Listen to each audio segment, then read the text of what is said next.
Frank's Red Hot is the perfect blend of flavor and heat, so you can use an entire bottle to make recipes like buffalo chicken dip or buffalo nachos, or even things that don't start with buffalo. Frank's Red Hot, I put that on everything.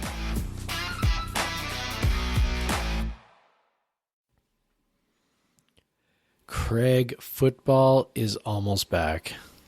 It feels like WSU hasn't played a football game in months, and maybe because it hasn't played a good football game in months. I don't know. That's probably part of it. It probably has at least a little something to do with the fact that the last two games were so shitty. Yeah, I think so. I'm ready for a good game. So Me too. Hopefully a bye week, a coaching change gets us going. And let's get this going. This is Podcast versus Everyone, Arizona State Preview Edition. I'm Craig Powers. With me, as always, is Jeff Newser. How you doing today, Jeff? Good. I'm having a beer, so, it can't be bad. I'm also having a beer, but we don't talk about our beers on this one. That's right. We just drink them in secret. It's a no-beer zone except for the talking, or except for the drinking, I mean. Well, yeah, I got a drinking podcast. That's the best way. Yeah. It's pretty much, it's like, Oreos and we're recording. We're recording this on jelly. Yeah, we're recording this on Thursday night, Thursday. So yeah, there we go. That's what I'm saying. All right. Well, let's get into it. We typically start with the opposing team's offense. So, Jeff, what has you worried about the Arizona State offense? That our defense is so bad that it doesn't matter that Arizona State's offense is also bad. Yes, and that's what has me worried. That's legitimately the only thing that has me worried. I'm not afraid of Arizona State's freshman quarterback. I'm not even that afraid of Benjamin, just because he's not been all that effective this year. Like nothing really scares me except for the idea that the defense is actually as bad as it's been, and it's not going to get any better with Clay's gone and all the personnel changes. That part actually terrifies me. Yeah, we saw Arizona State against Colorado. Their offense was able to move the ball 31 points against them, even though just because Colorado's defense is so bad. Ranked even worse than ours. Which, hey, a glimmer of hope there. And Mel Tucker's a defensive coach. What's up with that crap? Yeah, come on, Mel. Anyway, we'll talk about Mel next week. Yeah, their offense is humming, but whatever. But yeah, so you mentioned Benjamin. He's averaging 3.7 yards a carry after averaging 5.5. I know they lost some guys on the offensive line, but that's clearly had an effect. And they're just not opening the same kinds of holes that they were. And then you also kind of wonder, I mean, he was, and not that anybody's really talked about this. I mean, I might just be, talking out of my rear end, but I mean, he was such a workhorse last year. He piled up those yards, 1,600 and some yards, program record. Yes, he was going for, 5.5 yards a pop, but 5.5 yards a pop isn't like the most explosive, average you'll ever see. I mean, sometimes you'll see guys that'll pop off, 6+. They were really giving him the ball a ton. And so you start to wonder, is there maybe some residual there from all the work, and they're still handing it to him a ton now? And anyway, I just, there's some thought there that, it's a different year, and obviously there's still some talent there with him, but obviously it hasn't clicked for whatever reason this year. Yeah, their rushing attack has been pretty bad overall, and they do use it quite a bit on first down.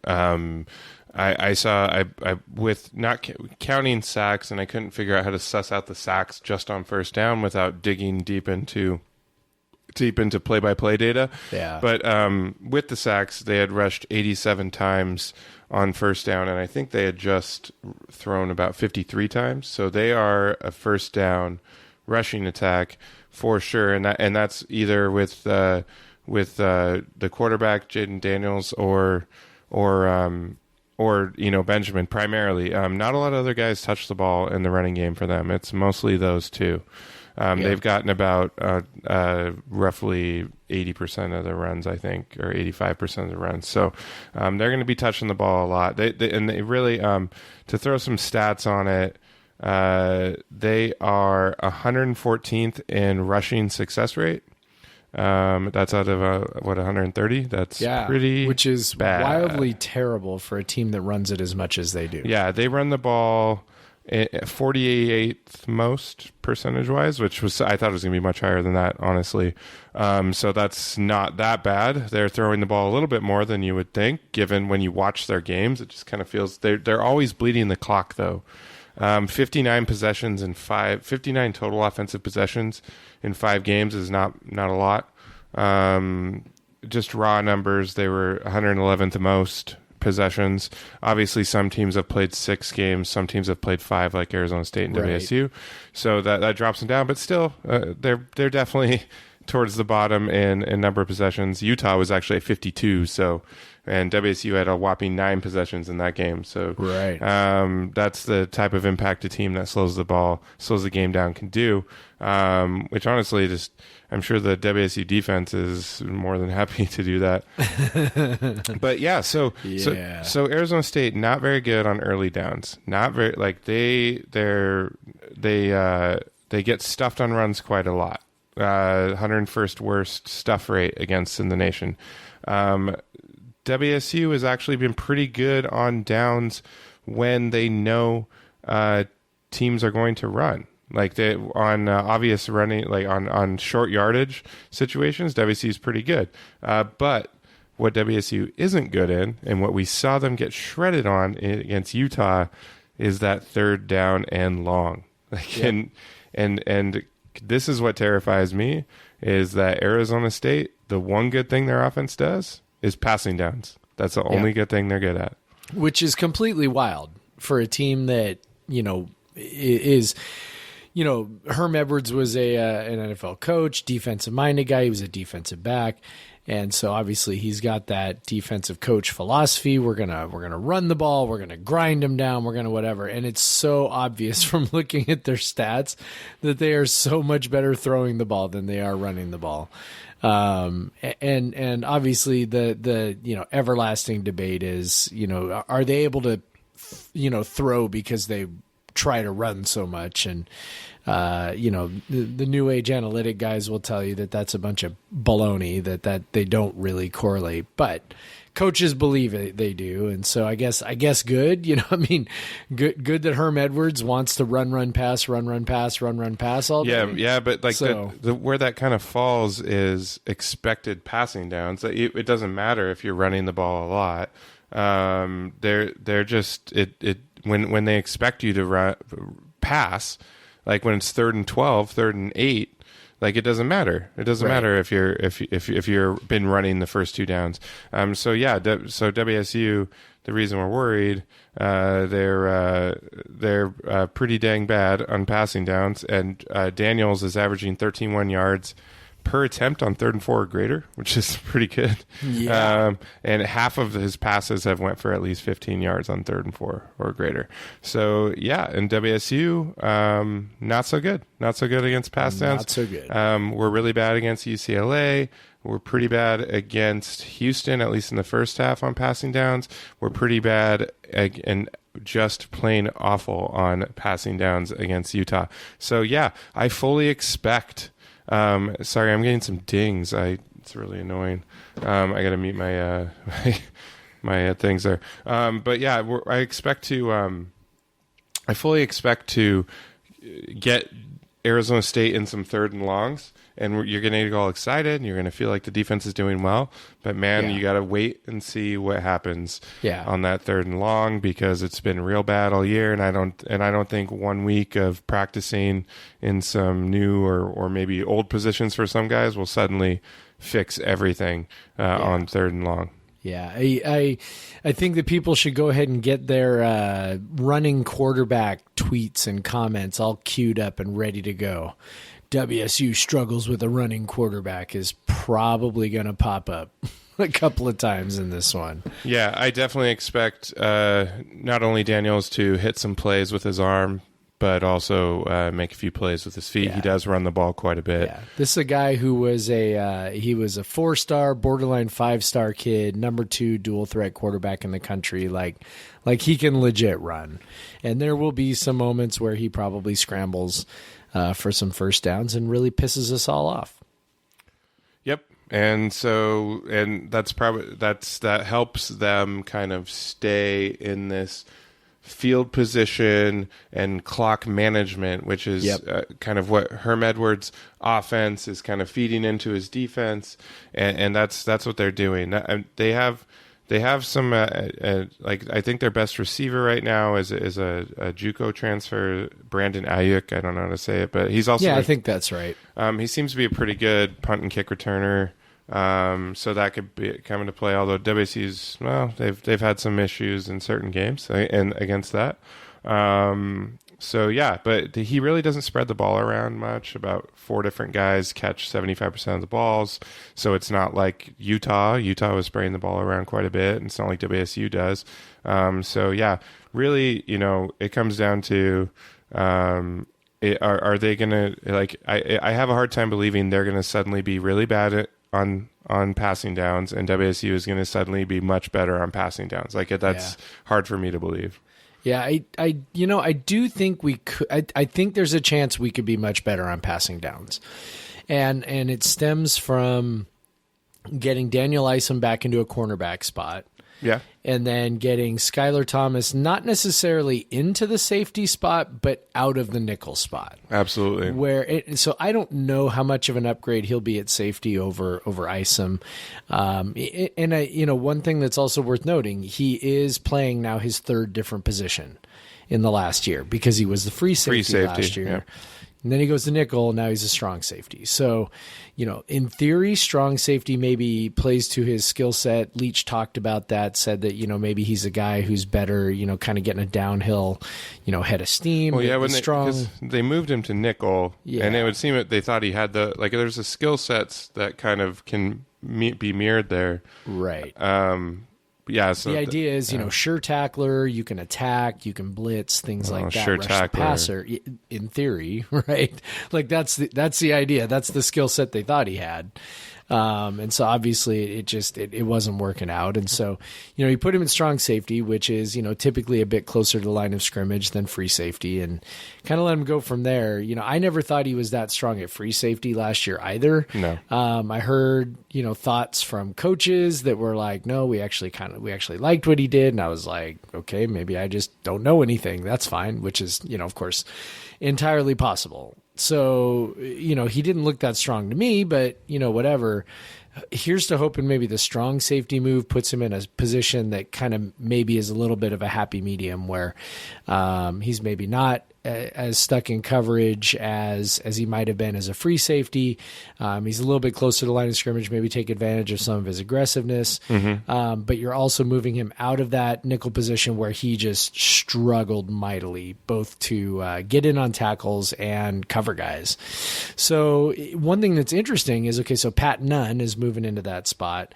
And I wonder a little bit if the coaches were sort of looking at the same thing you were, which is these sort of the run pass splits that they had, the way that they tend to, really run pass, it's running and then, passing down. And it's like, and obviously not every series is run pass, but this is not the Seahawks we're talking about. Yeah, no, we're not talking about Brian Schottenheimer here. But no, I mean they're just they're gonna try and run early, and they're gonna pass when they have to, right? And so when you've got a team like that, maybe there's a little bit of an advantage you have there in terms of platooning. And so you got Pat Nunn, who's 6'4", 210, which is the biggest guy we will have had at that nickel position maybe ever. Like I can't recall. I know that our last two were Hunter Dale and Shalom Luwani, who were 6 feet tall and 200-ish pounds. So right. So much smaller. So I wonder. It's got to be the biggest one. I think so. So I wonder if there's this idea that Nunn is kind of your hammer on the running downs, and then sort of an overlooked part of the updated depth chart was Armani Marsh moving to nickel. Now Armani Marsh started the first game of the year at corner. And he's a former walk-on from Spokane. And so, I wonder if him moving to nickel is a platoon situation where he's maybe the cover nickel in obvious passing situations, given that ASU tends to get themselves into obvious passing situations. And if that's the case, and he can at least be, sort of serviceable in that role, because he's pretty small compared to most of the nickels we've had. He's definitely a cover guy if he's playing in that spot. So Skylar Thomas was also pretty small compared to the other guys. But not as small. Not as small as Armani Marsh. So I do wonder a little bit, like, if that's the idea going into it. It's going to be very interesting to see. I don't think it would take much for the pass defense to vastly improve. Like, they were so bad, right? Like, they were so terrible that if they're even just marginally better, that's a pretty significant improvement. Well, and I think you're going to see Dallas Hobbs get more time at nose tackle, obviously, and he's been the most effective nose tackle that WSU has had. So potentially you see on third down maybe some more push, a little more pressure on the quarterback, maybe freeing up the ends to get after them. Although it seems like the ends they've gotten some pressure and just missed tackles. That's just. You hope they can improve there in some way, but we're deep enough into the season that you're kind of wondering maybe not. But that's I'm sure that Arizona State's gonna they average 22 points a game. I am sure that they're going to go over that. Like I am pretty confident that they're going to get more than 22 points a game. So, what you can put the barometer is, I think Colorado's defense is ranked somewhere in the 110s on SP Plus. Yeah, and WSU's is 80 something. So if WSU's is a little bit better than Colorado, who has a Wolfian defense, for them it would be Embryon defense. They have their own guy. They just got rid of him faster. But anyway, so if you're looking at that, maybe they can improve on that. But then you start talking yourself into, man, they could really win this game. So we should probably maybe take a break and then talk about what we think the offense can do. Sounds good.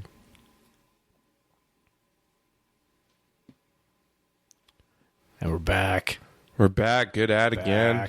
Hopefully it wasn't too loud. Hopefully it was that Ninja Warrior one, so it was only 9 seconds long. That's a real good one. I like that one. You probably hit the plus 30 and then you had to skip back. Or you just went, screw it, I don't want to listen to these guys. But yeah, so so our WSU offense once again, we kind of lost some of the shine off against Utah. No more guaranteed 400-yard passing games and 5 touchdowns anymore. So if you're worried, Utah's defense is ranked, I believe, 29th in SP Plus, and Arizona State's is 13th. So if those numbers are true, WSU is playing an even better defense than the one that shut them down last week, and that's a little scary, man. It's a little scary. Yeah. So I think this is, if it's 2 weeks in a row where they get shut down, then maybe those people who are like, this could be like 2011, might have be a little louder. But I don't feel like it's going to be like that, man. I think that they have something more in them. Yeah. I think one thing we saw with Utah is, and I think, after 8 years of the air raid, what we realize is that there are certain sets of personnel that really give it trouble, at least our version of the air raid. And, it's mostly just been Washington that's been able to do that to us. Hasn't really been too many other teams. But, Utah was able to kind of do the same thing where you're able to get pressure with 4, or you're able to rush 3, drop 8, and cover long enough that, 4 seconds later you can get home with 3. Right. And so, and you've got corners who are physical and linebackers who are rangy. And that's kind of what Utah had that UW seems to have every year that gives us so much trouble. So the question is whether Arizona State has that. And I'm going to be honest. I meant to sit down and watch an Arizona State game or two over the last couple of days, and that just did not happen. So, I'll leave it to someone who maybe has watched them a little more than I have. But I don't get the impression that it's the same kind of deal. They don't. Correct me if I'm wrong, but I don't think they sack the QB a lot. No, and really, so they've played some really, really bad offenses. Right. So Michigan State's kind of average. Cal is really bad. Sacramento State obviously is really bad. And Cal, they played a backup quarterback too in that one. So not just Cal's regular not great offense, but like Cal's not great offense with a worse quarterback. Yep. And then they also who else did they play? Sacramento State and Kent State. And Kent State, all 100 plus or FCS. Michigan State, average. I mean, obviously they did well against them. Threw for almost 300 yards. Yeah. But gained 400 yards and somehow only scored 7 points. No idea. They must have turned it over a bunch. I haven't looked at it, but that's my assumption. Colorado was the only good offense that they've played, and Colorado did really well against almost them. 7 yards of play. Yeah, almost 7 yards of play when they're giving up 4.5. Including Colorado's numbers, overall the whole season they're roughly around 4.5, and then Colorado's at 7. So that's kind of the one thing ASU is one thing you might get you scared. They have 24th best against the pass in success rate, and WSU is 4th best passing success rate, which means you're gaining enough yards to stay on schedule, basically. Right. And WSU is always very, very, very highly rated in that, and especially this year. But then you look at it, and it's like, what good passing offenses have they played? Right. So it's which is maybe Colorado, and that's it. Colorado without Laviska Shenault. So. Right. So yeah, that's the thing is and it's kind of, but one thing I wrote in my preview is like it's kind of WSU's offense has been gangbusters except when they played Utah, which is the best defense that they've played against. Right. Arizona's defense has been pretty stingy. Arizona State's defense has been pretty stingy, except when they played Colorado, which is the best offense that they've played. Right. So you and I both know this, that when really good one side plays really good other side, they both kind of even each other out quite a bit. That's typically what happens. Sometimes just based on kind of randomness, one can just have a really good game, but typically they kind of even each other out, and the offense looks worse and the defense looks worse. So I don't even know if that's happening here, but I kind of have a feeling that's what it's going to look like. I am very curious about Arizona State's run defense. It's got some really weird sort of peripheral numbers. They don't stuff the ball very much, which is no gain or worse. But they do very well in limiting big runs, and they do pretty well in limiting successful runs, once again, staying on schedule. But the thing is, I don't know how many of their running backs they played against are as shifty and hard to tackle as Max Borghi and as fast as Max Borghi. I'd argue probably none. Yeah, probably none. So just given that he's not going to get stuffed at the line, probably. So if Max has a head of steam going, he's very tough to get down. Probably worth exploring. Obviously they're going to run the ball a little bit, but let's see early on if he can get some push. That might be worth exploring. Because Max is a lot better than, I'm just going to assume, whoever Kent State and Sacramento State have. And probably a good assumption. I definitely know he's better than anything Colorado or Cal have. So, and maybe not, or Michigan State. I can't remember who the running back is at the moment, but yeah, not Max Borghi. That's not for sure. Max Borghi. We are not biased in any way. Max Borghi is the best. So yeah, it'd be interesting to see how that works. That'll be interesting. Obviously, they're not going to run the ball that much, so we shouldn't fret too much about that. Though, I am curious. I don't know. Like, ultimately, Anthony Gordon is the guy who decides how much Max Borghi gets the ball, right? Right. And he did something at the end of last game that I don't recall any quarterback doing over the last 8 years, and that is saying after the game, we needed to get the ball to the running back more. Yeah. And I again, maybe it has happened. I don't know. I don't recall it. But I certainly don't recall, Luke Falk saying, man, I really screwed up. We need to get the ball more to Jamal Morrow or Gerard Wicks or, Booby or whatever. Minshew certainly never said that last year. Connor Halliday definitely never said that about a running back. So sorry, Connor, if you're listening. That's just a joke. But you know what I mean? I mean, it's like that's not something we've heard. And so I am curious whether, Gordon sort of falls into what quarterbacks always do, which is they say that and then they just keep throwing the ball. Or if he legitimately, maybe when faced with, could I hand it off or not hand it off? Maybe at least early on, maybe leans and says, let's give him a handoff here. Let's see what we got. I mean, sometimes it's obvious, you got to throw the ball. Sometimes it's obvious you got to run the ball. And then a lot of these defenses are designed to kind of make the quarterback not really sure whether there's actually 6 guys in the box or whether there's only 5.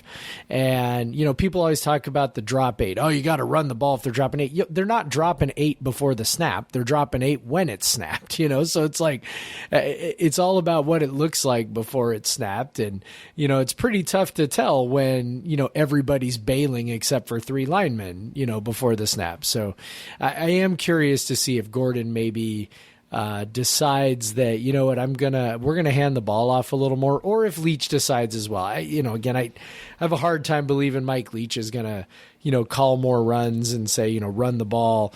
That's just not really his style, and ultimately it's up to Gordon. But or with Booby, Gordon, isn't it? Yeah. Or Booby. The thing with Gordon is that, though, like if he's leaning toward the run and it's not working, Leach will definitely give him an earful when he comes to the sidelines. Oh yeah, absolutely. Going to be interesting. Definitely going to be interesting. I mean, the bye week gives you all kinds of opportunities to overthink all kinds of stuff, and this is one of those things that I have definitely overthought. Well, definitely, but I do. I like to now look at the bright side. Ooh. The Sun Devils, we alluded to the fact that they don't sack the quarterback much. Right. Only 2 a game. 106th in havoc rate. Which is wild for a defense that's as good as they are. Yeah. That's the first thing that stuck out to me. Havoc rate is tackles for loss per play, essentially. It also includes passes defensed. Pass defense, yes. And interceptions and fumbles forced, that kind of stuff. Yeah. So anything that, obviously the offense would be considered a negative play for the offense. Right. Disruption. But they're 106 in that. So and that includes they have 10 sacks on the year, and like I said, 9 of them came against some pretty bad offenses. Yep. So it's that's good. So Gordon, while only getting sacked once against Utah, was bothered quite a bit. Because Utah probably has the best defensive line in the conference. Yep, I think that's fair. And ASU obviously very clearly does not have the same sort of penetrating offensive line or defensive line that Utah does. At the same time, Arizona State's not been that good limiting big plays in the passing game. So what you're looking at here is if WSU can stay on schedule a little bit, there might be some big plays in the passing game to be had, given the talent that they have on the back in the receivers, and Anthony Gordon's kind of tendency to look for those big plays. There could be some big plays, and that would be huge for WSU in this game to get some quick strikes and just especially early. And I think getting up on Arizona State would be huge, and forcing them to be uncomfortable and not play this grind the clock, control the clock game. Yep. And every other team they've played has been a run to pass team, except for maybe Michigan. I mean, Sacramento State, whatever. We'll just throw that one out. But, Kent State, Michigan State, Colorado, California, all of those teams skewed towards run first, pass second, except for Michigan State threw the ball 39 times. We'll probably have 39 throws by the end of the third quarter if everything's going according to plan, right? So, where Arizona State's defense really is good at keeping teams behind schedule. And I think that's probably where, the SP Plus ranking comes from, because it does sort of weight efficiency pretty heavily, that success rate. Yep. They haven't really faced a team that passes to stay ahead of the chains like we do. And so that's the part that's going to be like, okay, can WSU stay ahead of the chains, throwing the ball the way they normally do? These other teams, getting themselves into passing situations and then having success. California had 26 pass attempts. Colorado had 30. Colorado had 337 yards on 30 pass attempts, which is sort of bonkers. So WSU is going to be kind of flipping the script on that, right? Trying to stay ahead of the chains by throwing it. Arizona State, definitely going to be interesting. And then the other thing is, Herm Edwards hasn't seen an air raid yet. Right. He hasn't played it since he's been there. So, I'm not that familiar with their defensive coordinator. I'm sure Brian Anderson can talk about that if he ends up doing a pre-snap read. But, this could be a bit of a new beast. They haven't, the Arizona State hasn't seen us in a couple of years. And so there's really, I'm pretty sure nobody left there who was on the roster the last time we played them. And I think that could be an advantage. Yeah, definitely. That's a very good point. Maybe let's get into the what I've really been struggling with is the prediction. The prediction. Yeah. You go first. Okay. So I did a Q&A with our brethren and sistren over at House of Sparky, the SB Nation site over Arizona State. And of course they asked for a prediction at the end, and I said, I'm trying to remember what I said. I think I said something like 35-31 Arizona State, I think is what I said. And so it's hard for me to go away from that, but here's the thing that's been kicking around in my head, and I've been, I've been trying to find time to write about this because I want to get it down on paper, or virtual paper, as it were, but I haven't had the time, and so I'm going to see if I can find some time tomorrow because I don't have school tomorrow. But there's just this idea in my head that we haven't lost 3 straight games in the regular season since 2014, and we certainly haven't had 3 turd performances in the regular season since 2014. It just hasn't happened. And so, obviously there's a part of me that's a little shook after the last couple of weeks.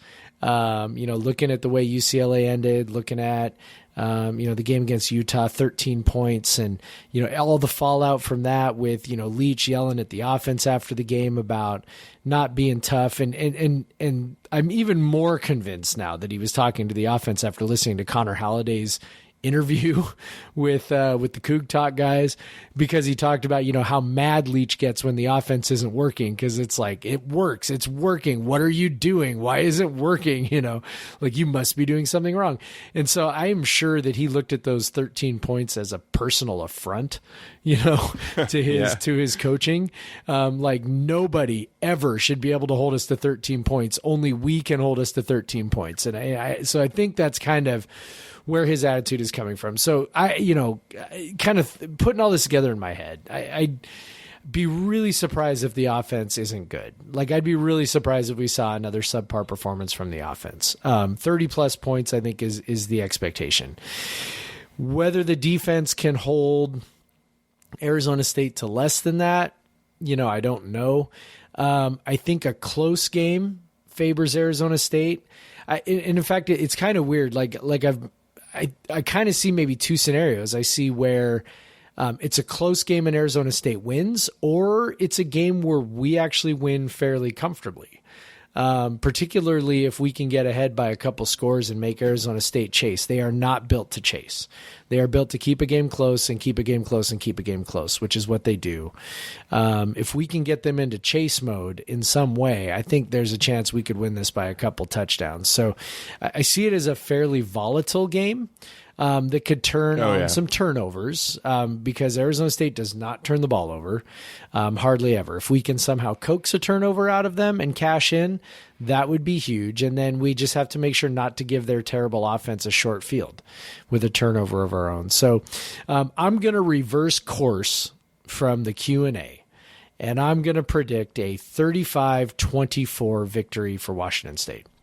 My goodness. I know, right? That is... I can't, the doubt has creeped in. It has seeped in. And you know what? I'm just every bit of evidence we have over the last 4.5 years or so is that they're not going to come out with a third bad performance. That even though there's been a little bit of turmoil, they're going to get this right.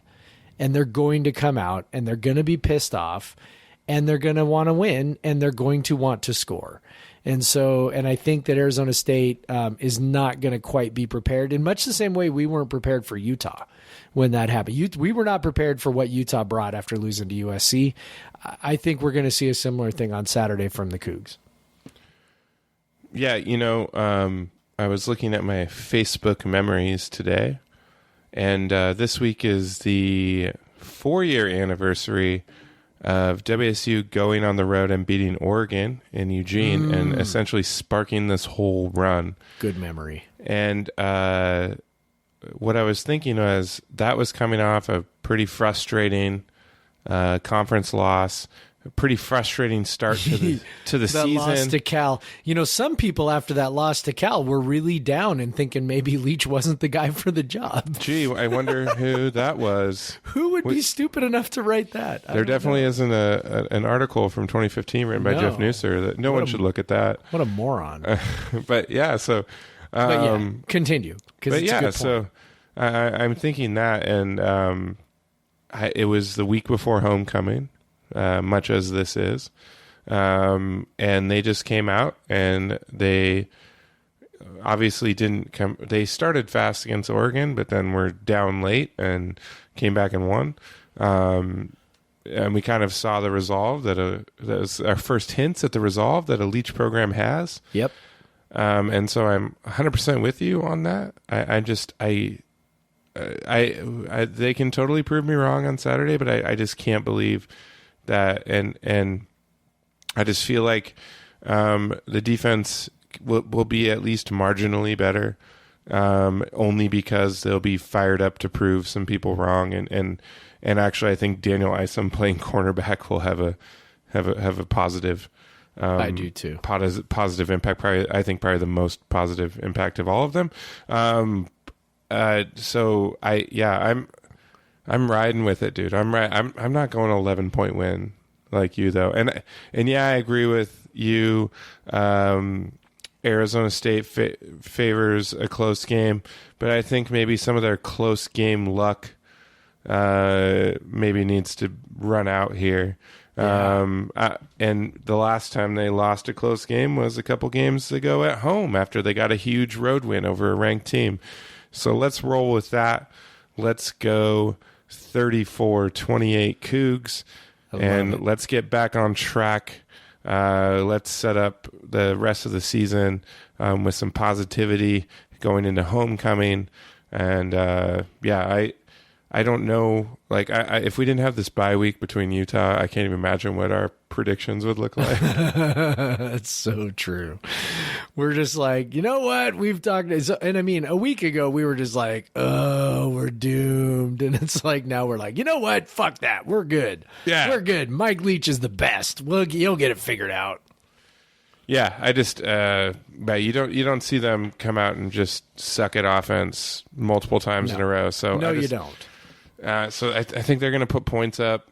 Yeah. They're better than Colorado's offense, and Colorado did pretty well against Arizona State, especially passing the ball. So let's sling it. Maybe Borgie will bust one just to screw with them that way. And let's get a dang turnover here. Let's start fast, and let's see the Cougs kind of get upset a number 18 team, which is always fun. Let's see that happen. And hopefully we're not eating crow on Sunday night. So, all right, man. Yeah. Go Cougs. Go Cougs.